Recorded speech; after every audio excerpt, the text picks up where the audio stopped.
Buenos días queridos suscriptores, para más relatos como este, denle like y comparte. Sin más, comenzamos. Hola, soy Carlos y vivo en una colonia apretada, con calles angostas que suben y bajan entre casas de bloc. En la esquina está la tiendita de Don Rubén, vende pan del día, cigarros sueltos, frijol a granel y botellas chicas de refresco. Frente a mi casa casi siempre hay dos camionetas estacionadas, debajo duermen perros flacos que se cambian de sombra, conforme avanza el sol.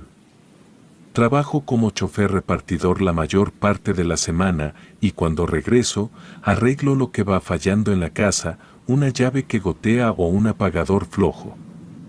No llevo un cuaderno con horarios ni listas por hora, atiendo lo que se presenta, un viaje adicional, una fuga de agua, un recado de mi hermana y así transcurren mis días. La anciana vive 2 calles arriba, contra la barda del viejo taller donde antes soldaban canceles, camina despacio, envuelta en un rebozo oscuro, a veces se apoya en una sombrilla que usa como bastón. No vende milagros en voz alta, pero todos saben a qué se dedica. En su sala tiene una mesa con mantel de plástico, un vaso con flores y una caja de madera, donde guarda cartas y una baraja gastada. Entrar a su casa no exige cita, uno toca y pasa si la puerta está emparejada.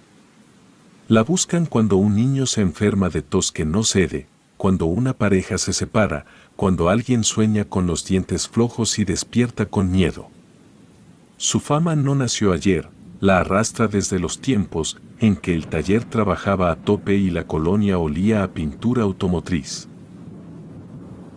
Yo no había cruzado palabra con ella, la veía de lejos cargar bolsas de mandado, acomodar velas sobre un plato o barrer su banqueta.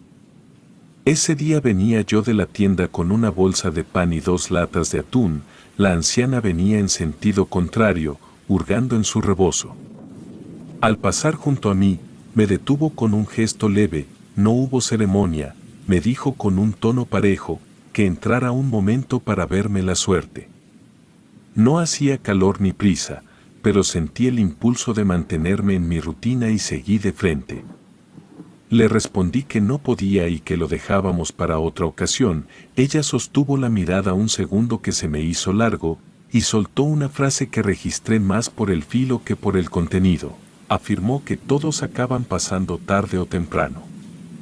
No hubo discusión, yo seguí mi camino, dejé el pan en la mesa y me puse a revisar una fuga en el lavadero.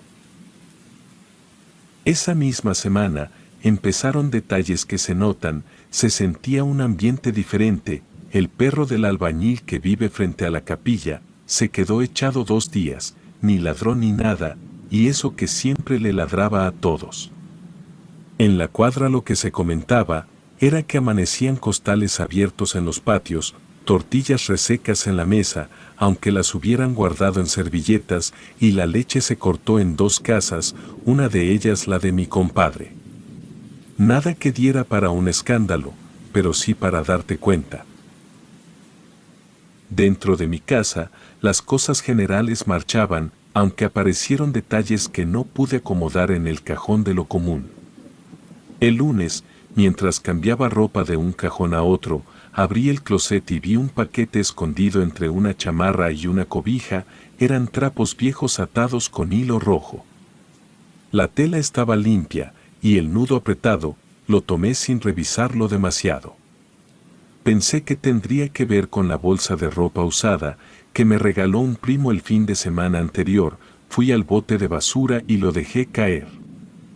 Cerré la tapa y regresé a ordenar la recámara, no se lo conté a nadie, pues en ese momento no me pareció extraño, solo un estorbo que no reconocí como mío. 2 noches después me despertó un ardor leve en la nuca, no fue un calambre abierto ni una punzada profunda, era una quemazón extendida, me palpé el cuello, busqué algún golpe olvidado, pero no hallé protuberancia. Así que me quedé un rato mirando el techo, hasta que el sueño regresó. A la mañana siguiente, noté puntadas dispersas en los antebrazos, marcas rojas del tamaño de la cabeza de un alfiler, no dolían al tacto, pero picaban por dentro. Me puse pomada de esas que venden en la farmacia y seguí. El patio también habló a su manera. Junto al desagüe aparecieron 3 montones de tierra húmeda, como si alguien la hubiera apretado con la palma. Sobre la superficie quedó pegada sal gruesa. Tomé la escoba, desbaraté los montones, jalé agua del cubo y empujé todo hacia el resumidero. El olor que quedó era simple, tierra mojada, cloro y ese olor leve a caño que sube cuando uno remueve lo que se asentó semanas. Abrí la reja para ventilar y me puse a frotar el piso con un cepillo viejo. Ese día vi algo que me acomodó incómodo, la idea de coincidencia.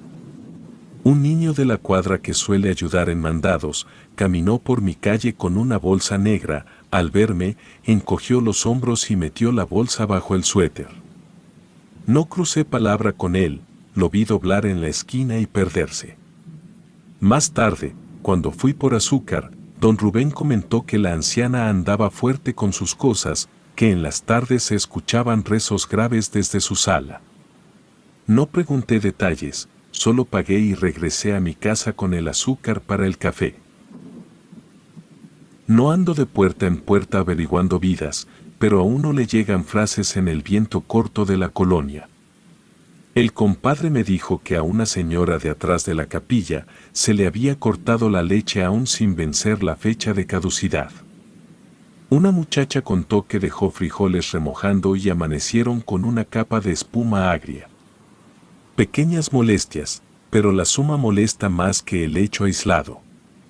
En medio de esos comentarios, yo seguí con mis pendientes, revisar la llanta trasera de la camioneta, cambiar el foco del patio y tapar un agujero en la malla, pues la vida empuja por ese carril.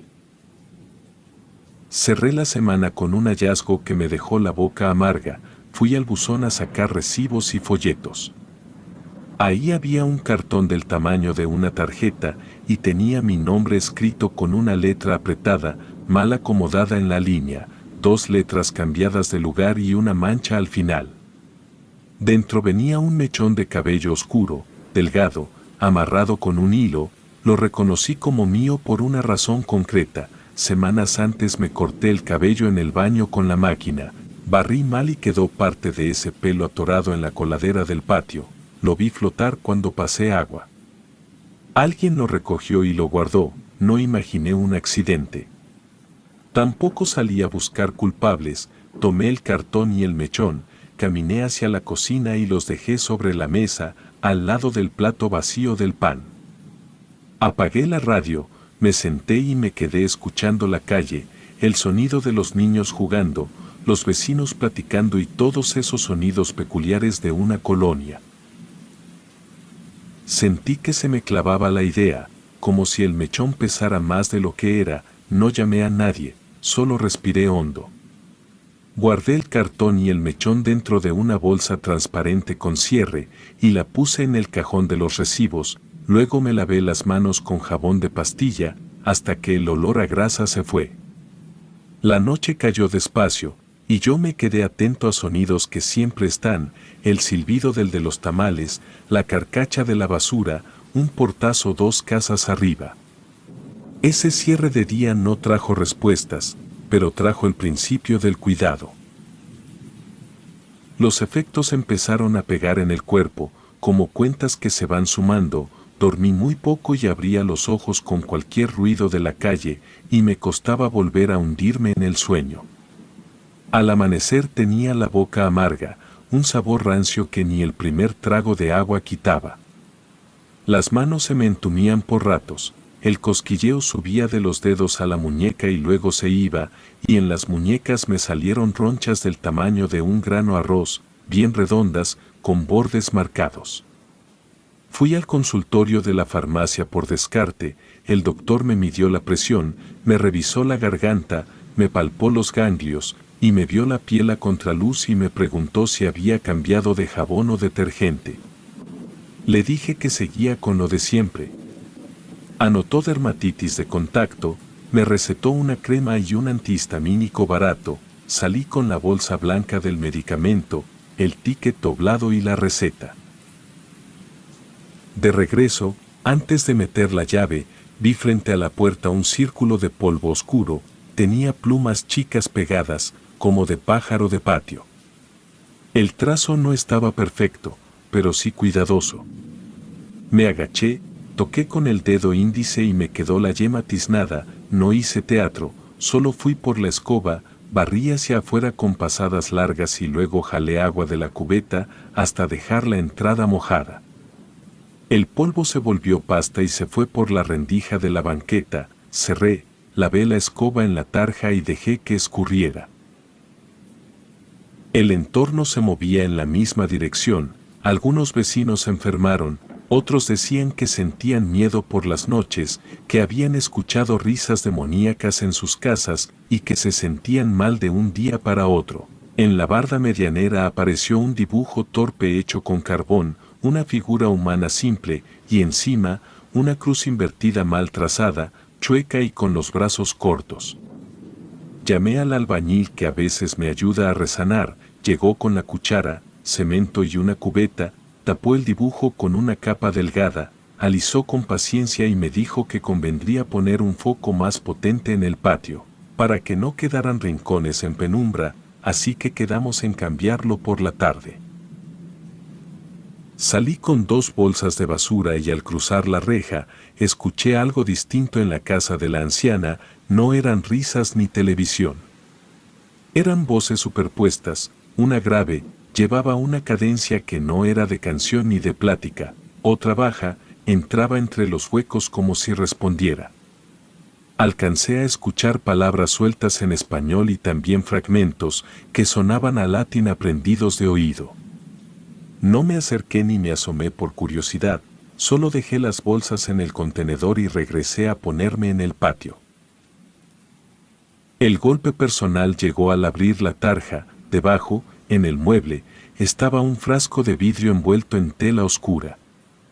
El nudo era firme, lo desaté con cuidado, dentro había agua turbia, una uña que reconocí por el borde irregular, me la había arrancado al mover un mueble días antes, y 2 espinas finas, largas como fósforo sin cabeza. No improvisé limpieza ni calenté aceite, saqué el celular, tomé 2 fotos desde arriba y una con la tela a un lado para que se viera el conjunto.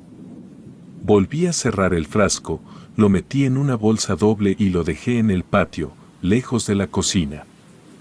Anoté mentalmente que ya no era una suma de chismes, era mi material corporal metido en un envase. Esa noche, ya con la luz del patio cambiada por un foco frío, me acosté y me costó trabajo quedarme dormido. Entre cabezada y cabezada escuché pasos lentos en mi banqueta, medidos, como de suela que arrastra un poco al avanzar. No tocaron, no hubo golpes ni intento de mover la chapa, solo un murmullo pegado al muro, entraba y salía con el viento de la calle.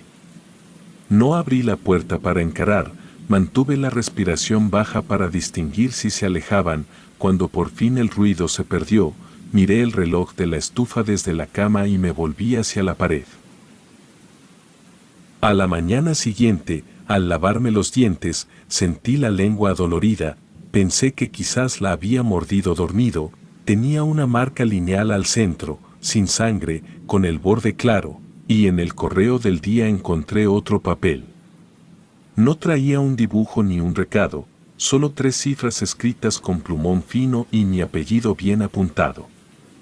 No lo rompí ni lo quemé, lo metí en una bolsa transparente y lo guardé junto a la foto del frasco. Empezaron a llegar confirmaciones por boca de otros. Doña Leti dijo que al tirar cáscaras en el lote baldío, vio a la anciana de rodillas con velas y un cuaderno abierto, me aseguró que nombró al diablo, pidiéndole obediencia en la cuadra. No es mujer que busque adornar historias, habla plano, sin gusto por el dramatismo, y otros vecinos reportaron lo suyo, un niño con vómitos sin fiebre, el esposo de la muchacha de la papelería con mareos y sudor frío, aún nadie habló de muertes. Aún todo flotaba en el rango de lo molesto que desgasta.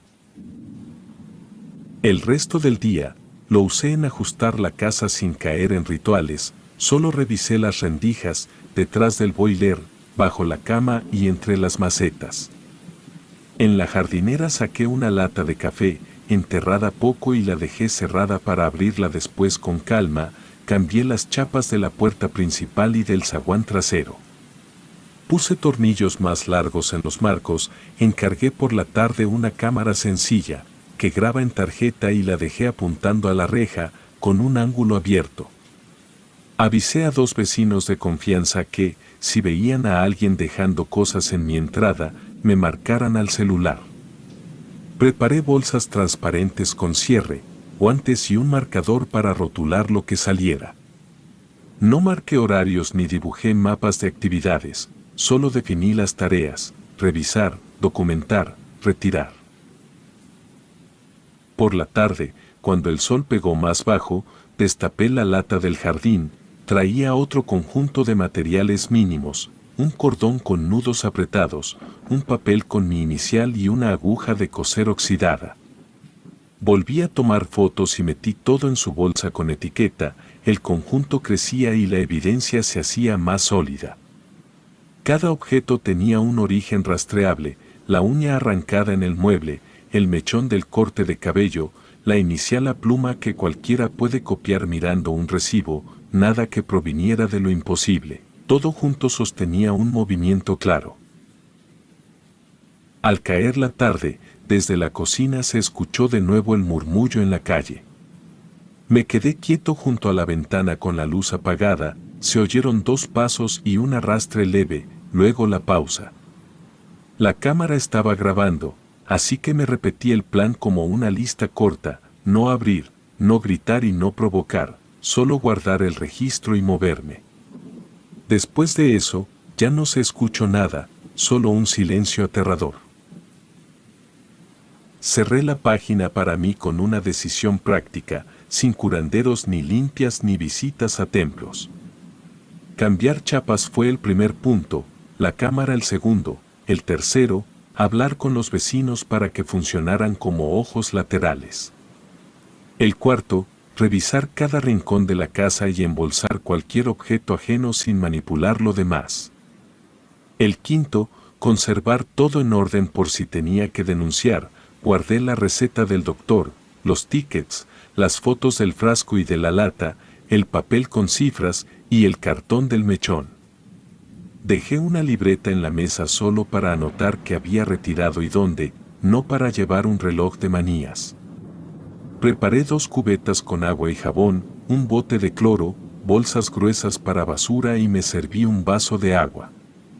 A partir de ese momento la casa dejó de ser solo casa, se volvió un lugar de control.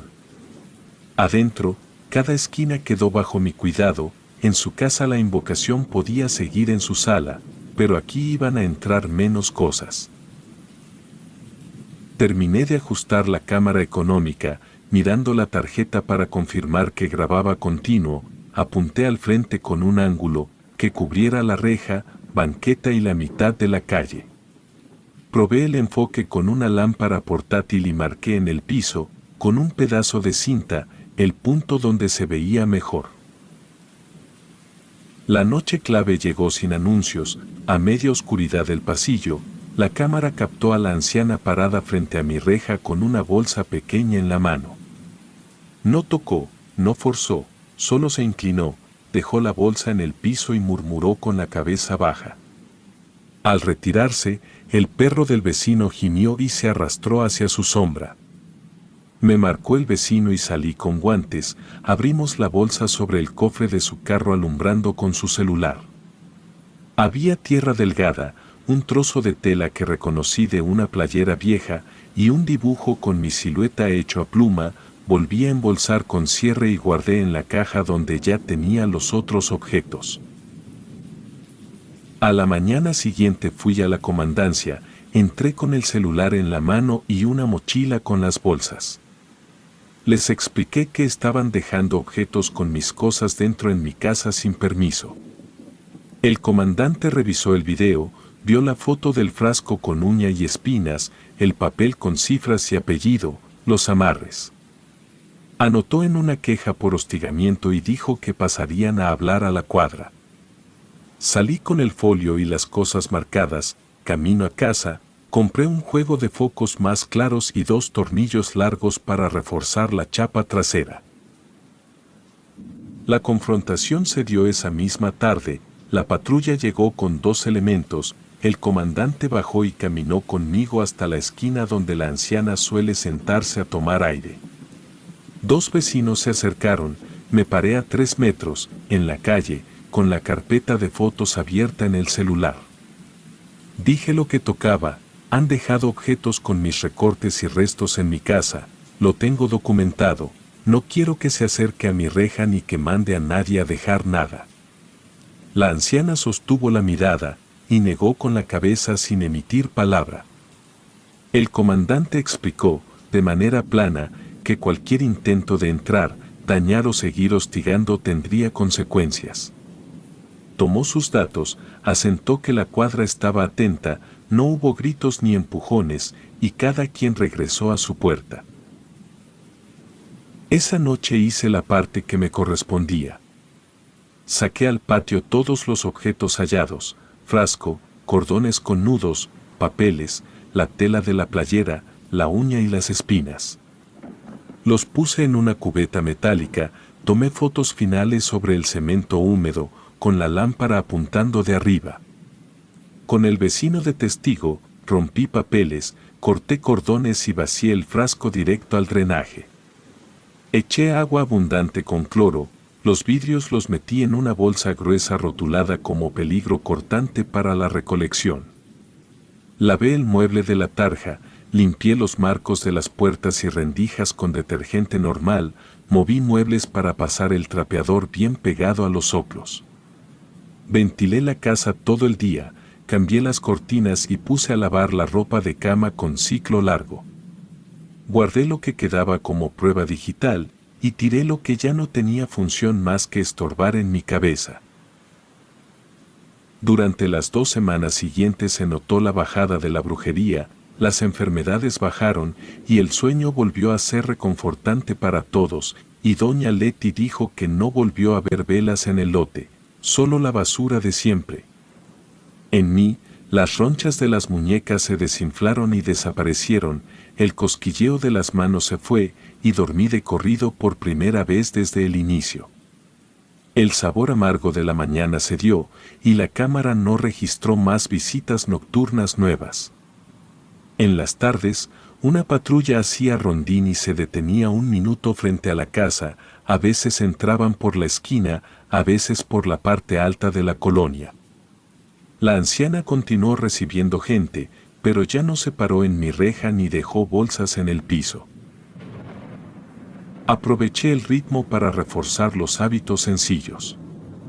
Dejé un par de guantes a la mano, bolsas con cierre y el marcador sobre la alacena por si aparecía algo raro, mantuve el foco del patio encendido al anochecer y revisé de reojo la cámara antes de dormir. Hablé con 2 vecinos más, para que supieran que cualquier objeto ajeno en su puerta también podía ser un problema y que avisaran. La cuadra se volvió ojo común, los chismes perdieron acento y quedaron como notas sueltas. Nadie volvió a hablar de leche cortada ni de dibujos en sus bardas. El niño de los mandados dejó de pasar con bolsas sospechosas, lo vi jugando canicas afuera de la tienda como cualquier tarde.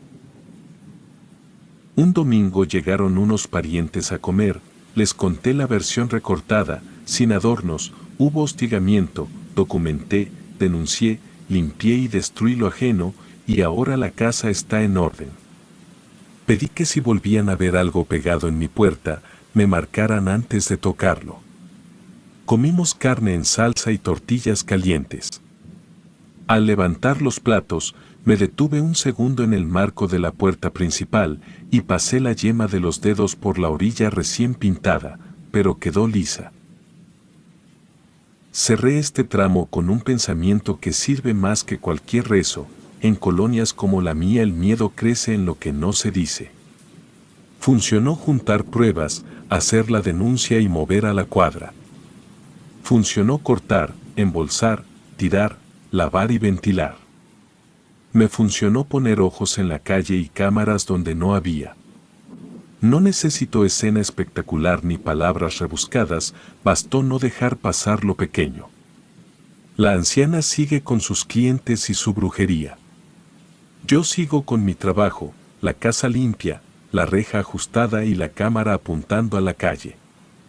Jamás fui a su sala, no pedí limpias ni amuletos, solo cerré las puertas y me quedé con lo que puedo sostener, documentación, vecinos atentos y un patio barrido cada tarde. Anoto esto para quien lea o escuche: si un día aparece un frasco bajo tu tarja o un paquete atado en tu closet, no improvises rito ni te quedes inmóvil, guarda, fotografía y denuncia, no estés solo. Saca todo lo ajeno de tu casa, córtalo y deséchalo con cuidado. Lava y ventila y que la calle vea.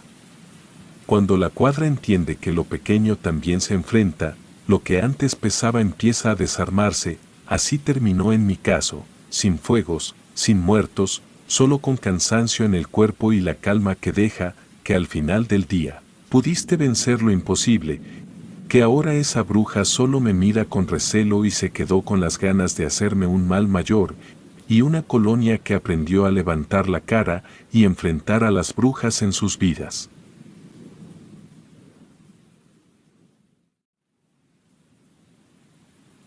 La casa en la que crecí siempre estuvo envuelta en un aire sombrío y misterioso.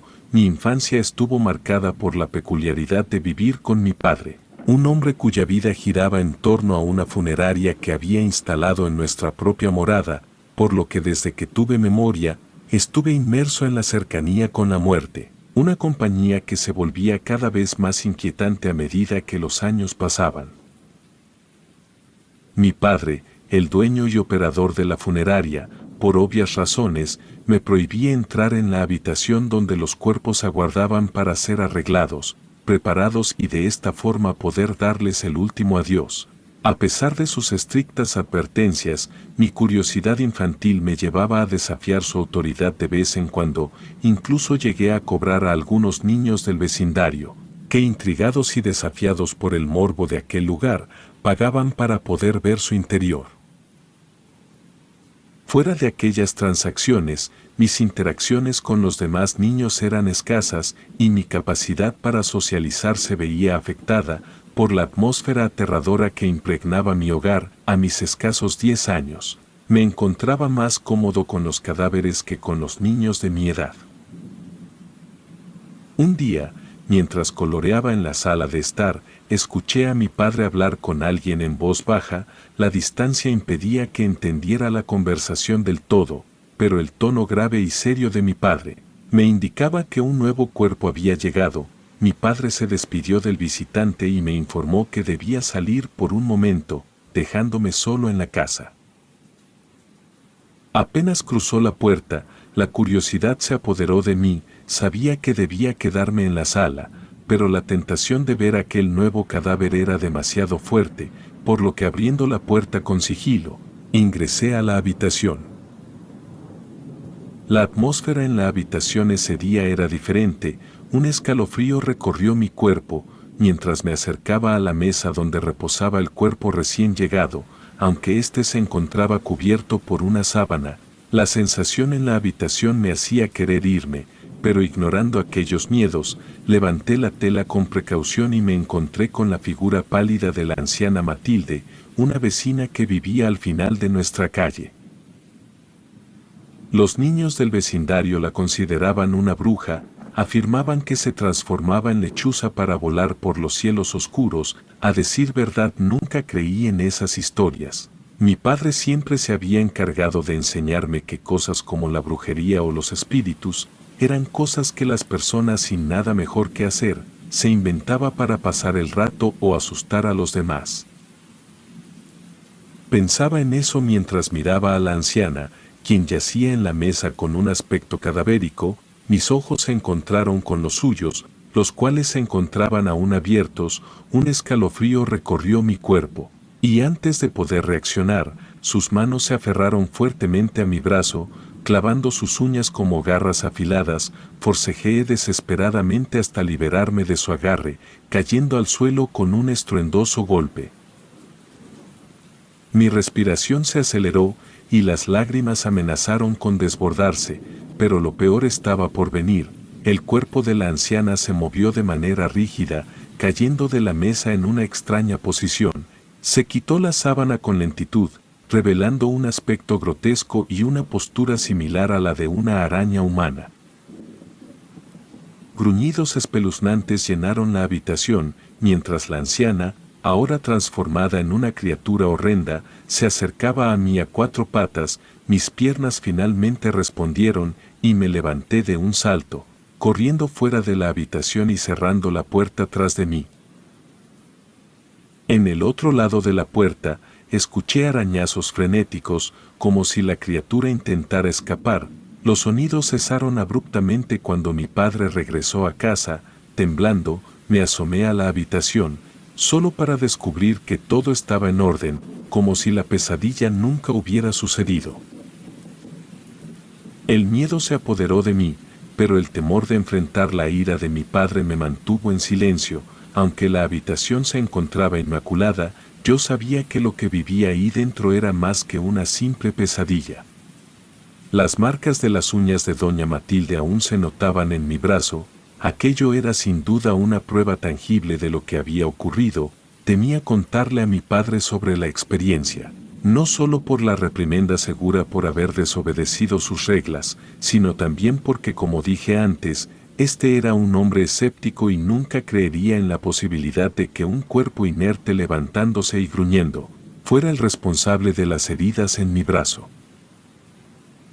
Durante el resto de esa tarde, intenté convencerme de que había sido una alucinación. Sin embargo, las heridas en mi brazo eran demasiado reales para ignorarlas. Mientras realizaba mis tareas escolares, mi mente divagaba constantemente hacia aquella experiencia. Estaba tan absorto en mis pensamientos que apenas noté que mi padre examinaba las marcas en mi brazo. Me cuestionó sobre su origen. Con un nudo en la garganta, inventé una historia sobre trepar un árbol y cortarme con sus ramas afiladas. Por suerte para mí, mi padre no profundizó en el tema, aceptando mi explicación con un simple asentimiento, no sin pedirme tener más cuidado. La mentira me proporcionó un alivio momentáneo, pero la verdad me continuó atormentando por el resto de esa tarde y aquella noche. El recuerdo de la anciana Matilde y su transformación espeluznante no me abandonó. Intenté dormir, pero los recuerdos me lo impedían. Casi a la medianoche, finalmente caí en un sueño intranquilo. Sin embargo, aquello no me duró mucho. Desperté sobresaltado por el recuerdo. Al tranquilizarme, intenté volver a dormir, pero una urgencia me llevó al baño. Al terminar, la angustia se apoderó de mí al regresar a mi habitación, pues un extraño ruido provenía de la cocina. Mi primer pensamiento fue que mi padre se encontraba ahí. Sin embargo, al acercarme, la realidad se reveló de manera grotesca. En la penumbra de la cocina, la figura retorcida de doña Matilde se contorsionaba en una posición arqueada. Su sonrisa malévola me heló la sangre. La anciana estaba ahí, y su cuerpo, aunque deformado, se movía con una velocidad inhumana mientras se dirigía hacia mí. El terror me paralizó, pero la necesidad de escapar me impulsó a retroceder. Doña Matilde, en su posición antinatural, me persiguió implacablemente. La velocidad con la que ascendía las escaleras era desconcertante.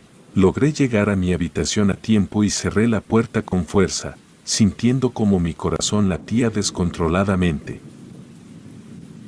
La noche se volvió eterna, el miedo se apoderó de mí, y el rastro de aquella criatura deformada continuaba persiguiéndome en mis pesadillas. Cuando mi padre se levantó al amanecer, todo estaba en calma. La cocina una vez más lucía como si nada hubiera sucedido, quedando nuevamente todo en mis recuerdos. El dilema de compartir mi terror con mi padre se intensificó, pero la voz de la razón me advertía que una vez más me enfrentaría con su escepticismo. No tenía idea de qué pensar o a quién acudir. Lo único que podía hacer era simplemente rezar por que aquello no volviera a ocurrir. La despedida de doña Matilde llegó en forma de velorio al día siguiente. Pocas personas se presentaron y aunque mi padre estaba ocupado con los preparativos, yo me sentía feliz y aliviado de que aquel cuerpo finalmente se alejara de nuestra casa. Creí que con su partida, todo volvería a la normalidad. Sin embargo, lo que desconocía era que la verdadera pesadilla apenas estaba comenzando. La noche siguiente transcurrió sin incidentes. Aparentemente, la presencia de doña Matilde se desvaneció con su partida. Logré dormir sin problemas, pero una pesadilla me acechó en la oscuridad de mis sueños. En la pesadilla, me encontraba atrapado en un oscuro laberinto, con las paredes que se cerraban lentamente a mi alrededor. La angustia me envolvía mientras intentaba desesperadamente encontrar una salida, pero cada giro me llevaba nuevamente al mismo punto. La respiración se me entrecortaba, el sudor resbalaba por mi frente mientras la claustrofobia se apoderaba de mí. Todo aquello se sentía muy real para ser solo un sueño. De repente, las paredes se estremecieron, revelando rostros demacrados que me observaban con ojos demoníacos. Desperté sobresaltado, pero la sensación de opresión persistió. La mañana siguiente llegó con una aparente normalidad. La luz del día disipó las sombras de la pesadilla, y me sumergí en la rutina diaria. No obstante, la ilusión de la paz se desvaneció cuando al acostarme esa noche, noté un suave resplandor en mi habitación. Con cautela, me levanté y puse mis pies descalzos sobre el suelo, pero antes de que pudiera siquiera dar un paso, un par de manos huesudas emergieron de la oscuridad de debajo de mi cama, agarrándome por los tobillos con fuerza, y un dolor se apoderó de mí cuando fui arrastrado bruscamente hacia el suelo. El miedo fue incontenible esa vez. Comencé a gritar tan fuerte que desperté a mi padre, quien, alertado por mis gritos de desesperación, irrumpió en la habitación. Sin embargo, solo me encontró a mí, temblando aún con casi medio cuerpo debajo de la cama, sin rastro de la entidad que había emergido de ahí. Le conté a mi padre sobre el horror que había presenciado, pero sus ojos incrédulos y su tono de voz condescendiente atribuyeron mi experiencia a una pesadilla vívida. Traté de convencerlo, contando mi historia con detalles, pero mis intentos fueron en vano.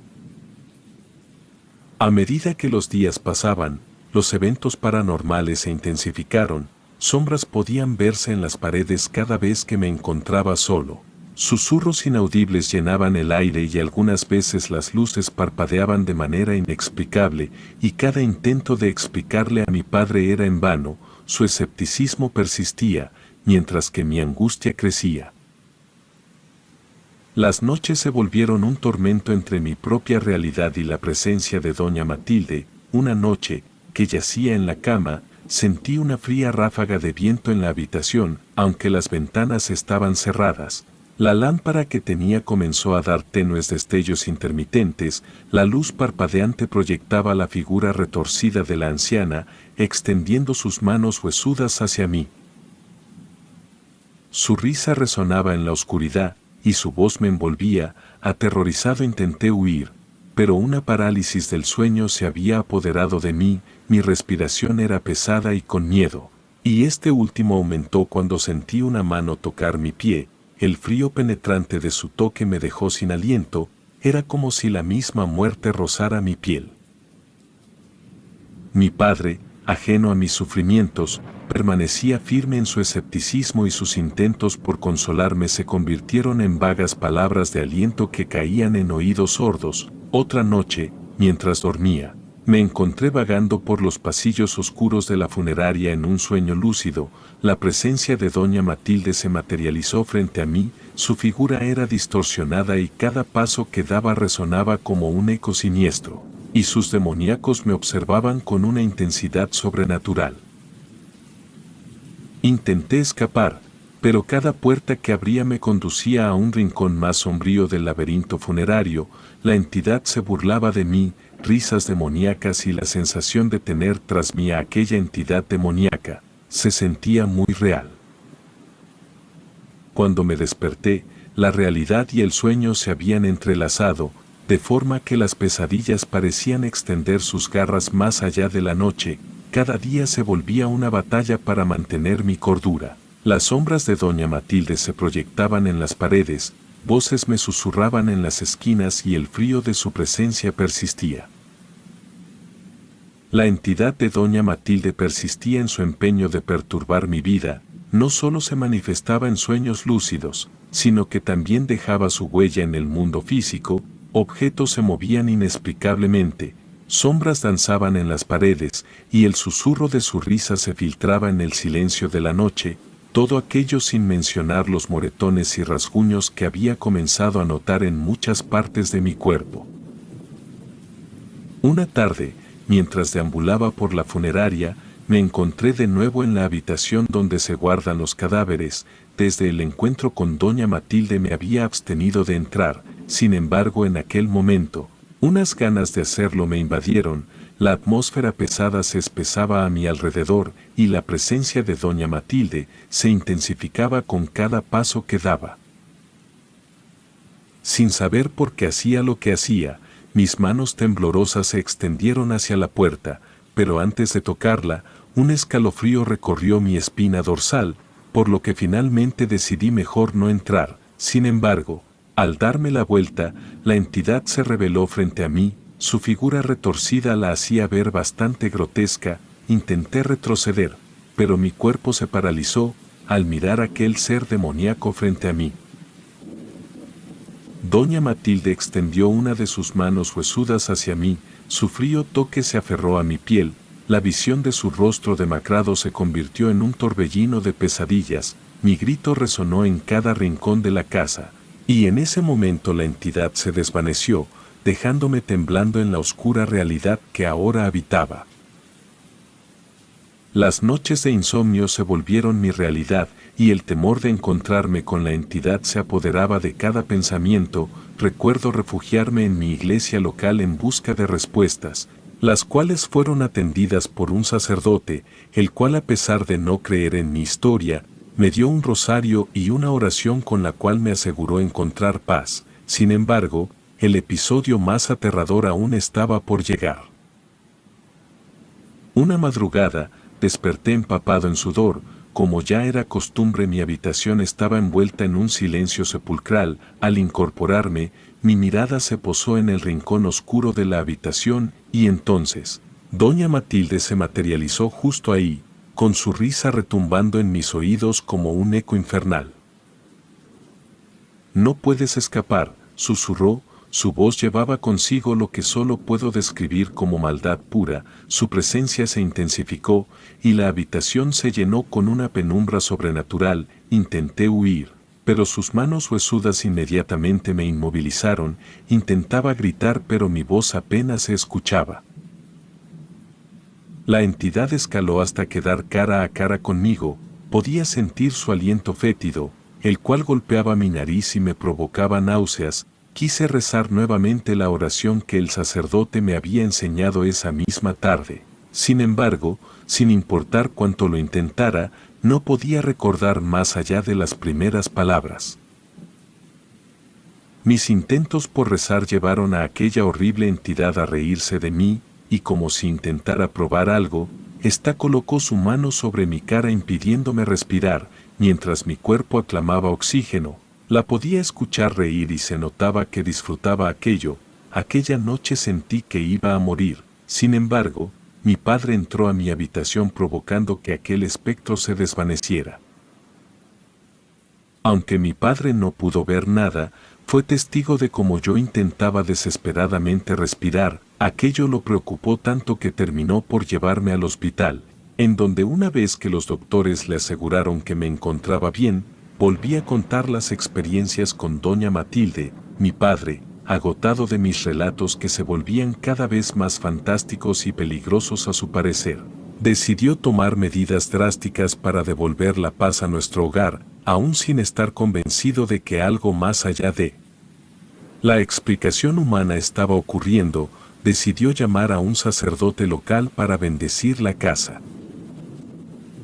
La llegada del hombre de fe marcó un cambio en la atmósfera cargada de la funeraria. Con palabras sagradas, el sacerdote recorrió cada rincón de nuestra morada, invocando la protección divina. Desde aquel día, el ambiente opresivo que había plagado la casa disminuyó, y las noches se volvieron más silenciosas. La bendición no solo trajo consigo una paz relativa, sino que también alivió la tensión entre mi padre y yo. Aunque aún manteniendo su escepticismo, éste aceptó que luego de aquella bendición, pudo sentir en la casa un ambiente menos pesado. Sin embargo, a pesar de la aparente calma, algunas noches aún sentía la mirada de doña Matilde sobre mí, como una sombra persistente. Su presencia se manifestaba poco menos y la sensación de que algo aguardaba pacientemente en la oscuridad se volvió más tenue, pues la bendición había alejado las experiencias sobrenaturales más intensas, pero la huella de la entidad persistía. Las noches se volvieron un delicado equilibrio entre la tranquilidad y la inquietud. La bendición había ofrecido una barrera, pero no eliminó por completo la sensación de que algo más allá de la comprensión humana acechaba en las sombras. Con el tiempo, la funeraria recuperó su antiguo esplendor y la presencia de doña Matilde se desvaneció gradualmente. Mi vida, aunque marcada por aquel capítulo oscuro, encontró estabilidad. Jamás volví a experimentar algo similar y cada día agradezco que sea así.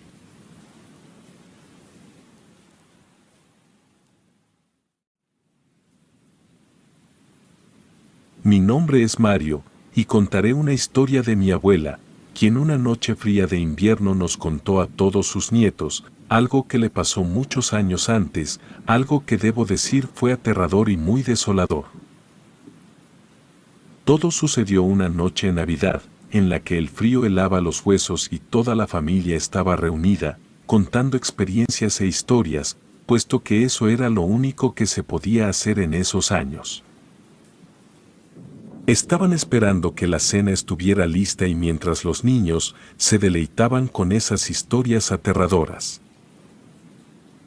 Después de que la abuela escuchara una historia horrorosa, dio un grito que se escuchó por todos lados y era por eso que hasta sus primos estaban completamente aterrados, abrazados a las piernas de sus padres.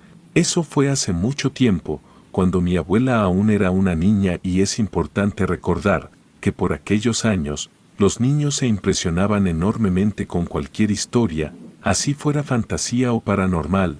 Es más, muchas veces los mismos adultos llegaban a sentir miedo con ellas.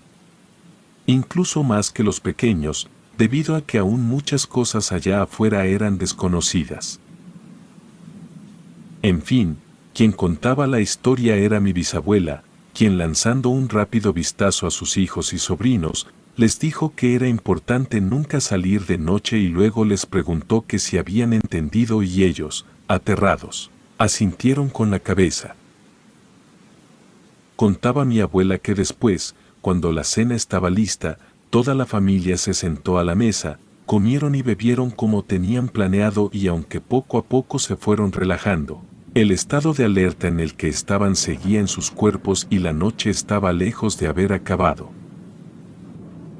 Ya haciendo la sobremesa y con algunos de los familiares listos para dormir, la bisabuela ordenó que se cerraran con llave las puertas de la casa. Ella, tomando en mano su enorme llavero, se dirigió personalmente a cerrar la puerta principal.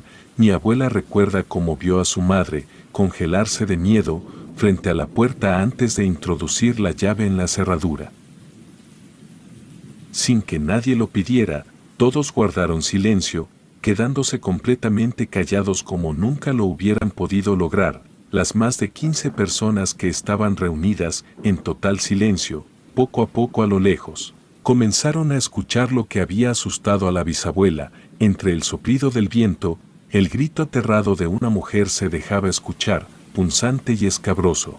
Entonces las tías de mi abuela comenzaron a murmurar y a preguntarse si era ella, como si fuera algo normal escuchar aquellos alaridos.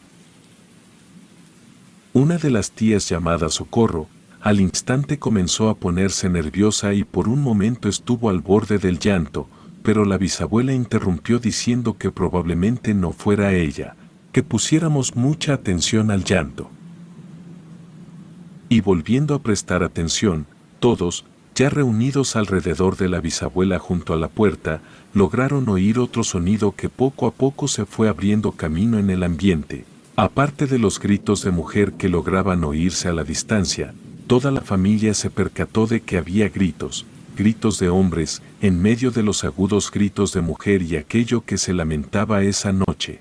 No eran personas del pueblo a las que algo les estaría pasando, peor aún, se lamentaban ante el horror de lo desconocido. La bisabuela y las tías abrieron la puerta, salieron corriendo a la calle donde voltearon en todas direcciones, solamente para poder apreciar una densa niebla que inundaba todo el ambiente, que no dejaba ver más allá de unos cuantos metros y entonces todos vieron salir a la vecina, quien gritó que se metieran porque ya iba a llegar. La vecina había escuchado el portón de la casa y los mismos gritos horribles.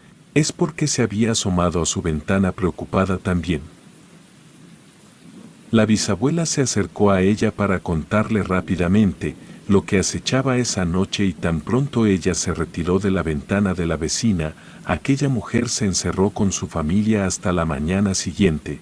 La tía Socorro salió para meter a su hermano nuevamente a la casa, pero antes de que ella regresara, la bisabuela gritó que nadie saliera de sus casas, esperando que fuera una advertencia suficiente para los vecinos alrededor. Más tarde llegó la tía Socorro, llorando desconsoladamente diciendo que no había encontrado a su hermano, era como si hubiera desaparecido entre las hierbas, pero dijo que había visto a un cerdo muy grande atrás de ella. Su presencia se sentía aterradora y de un momento a otro comenzó a correr detrás de ella. La bisabuela cerró la puerta con llave y metió a la tía Socorro, quien pedía que salieran a buscar a su hermano, pero todos hicieron caso omiso.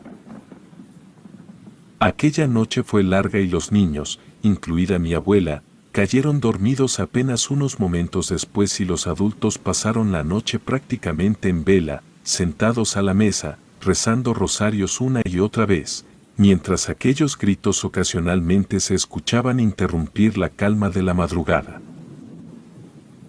Tan pronto como se hizo de día, tocaron la puerta. Era el hermano de la tía Socorro quien venía totalmente lleno de lodo y raspado de la cara. Cuando le preguntaron qué había pasado, dijo que un cerdo negro muy grande lo había embestido, pero que había logrado esconderse en un lugar toda la noche, hasta que amaneció y se sintió seguro de regresar. La bisabuela y las tías se prepararon, tomaron sus rosarios, sus misales y envolvieron sus cabezas en rebozos, dispuestas a asistir a la iglesia donde aparte de reafirmar su fe, discutirían los hechos de la noche anterior y se enterarían quién o quiénes eran los que gritaban. En la iglesia, varios pobladores, visiblemente preocupados, esperaban afuera a que la tía Socorro, quien ayudaba al padre, abriera las puertas. El padre no había llegado y los vecinos aprovecharon para comentar el claro estado de histeria, el terror que algunos habían vivido la noche anterior, a decir de algunos pobladores que vivían más cercanos al templo. Las horas anteriores durante la madrugada, habían tenido experiencias muy extrañas, algunos de ellos decían haber escuchado mujeres hablando afuera de sus puertas y ventanas, pero al salir no habían podido encontrar a nadie ahí. Otros comentaron que sus hijos les advertían de la figura de una mujer que tocaba sus portones, pero nuevamente los padres no pudieron encontrar nada. La tía Socorro, tomada de la mano de sus primas y frente a todo el pueblo, narró lo que ella había visto la noche anterior y todos la escucharon, con un suspiro de asombro se quedaron totalmente atónitos. Aquella noche fue que algunos vecinos dijeron haber escuchado claramente cerdos afuera de sus puertas, pero estas personas ni siquiera habían querido asomarse a espantarlos, a excepción de un señor que abrió su portón y en ese momento, un cerdo enorme color negro, salió de entre la neblina para tomar a su pequeña hija de su vestido y arrastrarla violentamente. Su padre alcanzó a tomarla de la mano, gritando a su familia, que también estaba reunida, logró que todos fueran a ayudarlo y tratar de detener aquel inusual animal, que parecía decidido a sustraer a esa pequeña de los brazos de sus familiares.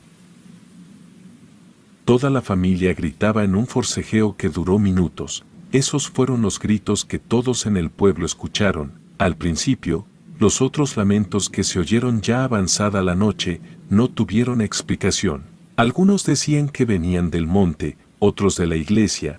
Lo cierto es que nadie tenía respuestas claras. Una joven de unos 16 años dijo haber visto a la tía Socorro. Al parecer, la familia de esta chica tenía una gran olla de ponche calentándose en el patio. Al acompañar a su hermano y a su primo para que la metieran a la casa, ella se quedó un momento detrás cuando escuchó los gritos de la tía Socorro, apenas por encima de su cerca de maderos viejos. La vio pasar corriendo en dirección opuesta al templo. La joven, sin entender bien qué ocurría, se quedó expectante para ver si alguien venía detrás de la tía Socorro y vio que la venían persiguiendo, pero ella no vio un cerdo como el que habían visto. Al contrario, ella vio una figura de mujer con el cabello negro y un vestido negro y mangas largas, más parecido a una prenda fúnebre que a un vestido festivo digno de esas fechas. Por supuesto, el alboroto en la iglesia no se hizo esperar y todos, en claro estado de terror, comenzaron a comentar. Pero la joven agregó que después de eso, vio a dos mujeres más persiguiendo a la tía Socorro. Eran tres con vestidos largos y negros, el cabello muy largo y zapatos de piso. Aunque por un momento quiso creer que eran la bisabuela y sus hermanas, la realidad es que algo no se sentía bien en todo eso. Y la joven no pudo hacer más que meterse a su casa y esperar a la mañana para comentarlo en la iglesia. Aquella mañana no había un consenso entre los hechos ocurridos. Algunos pensaron que las otras dos figuras seguramente eran una representación de unas niñas perdidas que venían a tomar venganza. También otros mencionaron brujas, pero lo cierto es que nadie tenía la respuesta y el sacerdote al que todos estaban muy apegados no aparecía por ningún lado. Aquel pueblo tuvo que enfrentarse sin su consejero espiritual, llenos de incertidumbre, los siguientes días, en los que a partir de las 6 de la tarde, las calles se quedaban absolutamente solas, y todos pasaban las noches a puerta cerrada en sus casas, sin querer salir, además de que aquel pueblo era un lugar lleno de sembradíos y mucha vegetación, árboles muy grandes que hacían ver el lugar por las noches demasiado aterrador. No había luz, así que se alumbraban con velas, por eso todo el escenario por donde se viera era completamente horrible y a todos les daba miedo, incluso a los más valientes. Los sucesos extraños y avistamientos continuaron, sonidos de cerdos afuera de las puertas, siluetas de mujeres escondidas en las sombras de la noche. Algo que particularmente narraba la bisabuela era que una vez, en una velada de aquella semana, se levantó al baño y se asomó por la ventana de su cuarto, porque había escuchado ruidos y vio a una mujer parada justo afuera de la puerta de su casa.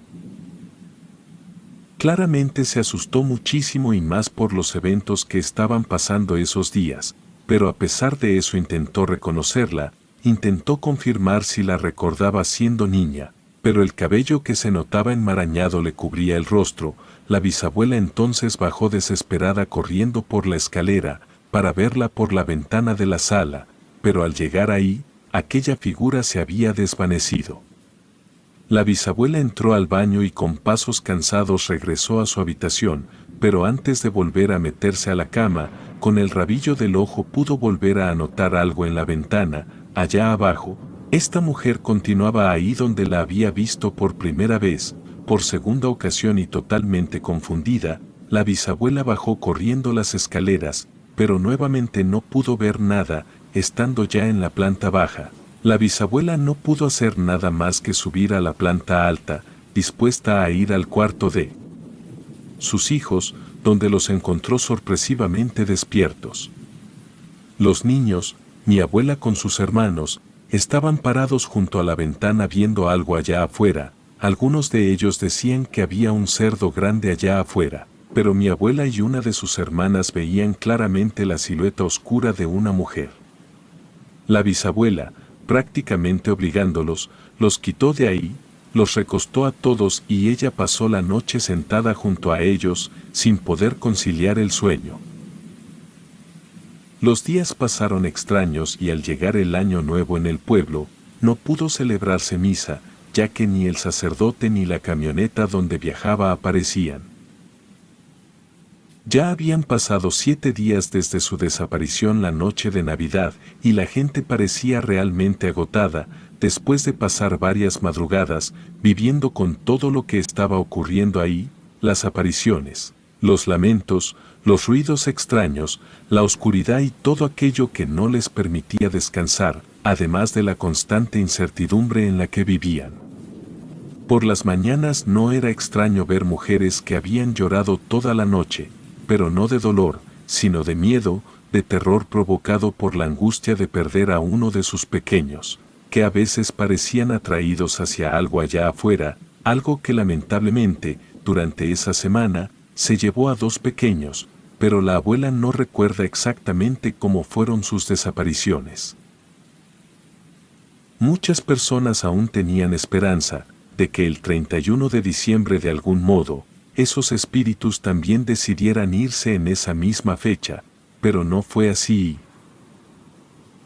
Por la mañana, los nubarrones negros de tempestad bloquearon el cielo, convirtiendo las primeras horas del día en un cristal gris y aterrador. Al dar las 8 de la mañana, las esperanzas de muchos de los habitantes del pueblo parecieron desvanecerse al comenzar a escuchar los lamentos nuevamente y en pleno día. La bisabuela estaba tan preocupada ese día, así que tomó a sus hermanas de la mano, cada una empuñando un rosario, salieron de la casa y comenzaron a tocar las puertas de los vecinos, que a su vez llamaron a más vecinos. Más que valor, probablemente el cansancio fue lo que impulsó a que el grupo de gente, a caminar todos juntos rezando en dirección de la iglesia, pusieron rosarios, escapularios y cristos. Pero los lamentos aquella mañana no pararon, es más, en aquel momento se escucharon con más fuerza, pero provenían no de la iglesia, ni siquiera del pueblo, parecían provenir del cerro y sin tener respuestas o saber realmente qué los provocaba, los pobladores de aquel lugar actuaron con lo único que podían. Tomaron materiales a su disposición y con cemento y adobe levantaron cruces en las orillas del pueblo, que terminaron rodeando la periferia de aquel lugar. Eso no detuvo los lamentos, pero para sorpresa de muchos, los mantuvo fuera del pueblo, hasta que pasados varios días, se desvanecieron. Fue una de esas noches que la bisabuela, sentada en el patio, sintiéndose más segura, les dijo a la familia algo importante, comentó que seguramente alguno de esos cerdos se había devorado al padre de la iglesia, y seguramente aquellas criaturas provenían del mismo infierno e incluso dijo algo que alarmó a todos. Dijo que seguramente nunca se irían y que no podían ser solo fantasmas. Sus hermanas le preguntaron entonces qué era, pero la bisabuela no podía explicarles, no lo sabía en realidad, dijo que podían ser brujas o nahuales, pero solo estaba segura de que no era algo bueno, de que era algo que apareció ahí por la culpa de los pecados del pueblo, los cuales se habían acumulado todos esos años. Después de todo, las fiestas de diciembre despiertan muchas sensibilidades y arrepentimiento falso. En fin, 2 semanas después del Año Nuevo, el sacerdote regresó y se dieron cuenta de que las sospechas de la bisabuela eran falsas. Eso fue algo bueno. Aquel cura les contó a todos que la noche de Navidad había salido en la camioneta con su acompañante, cuando en carretera vieron algo inusual. Era una mujer con un vestido largo y negro. Después aparecieron otras 2, una de ellas sentada sobre una piedra, mientras que las otras 2 bailaban dando saltos en la carretera.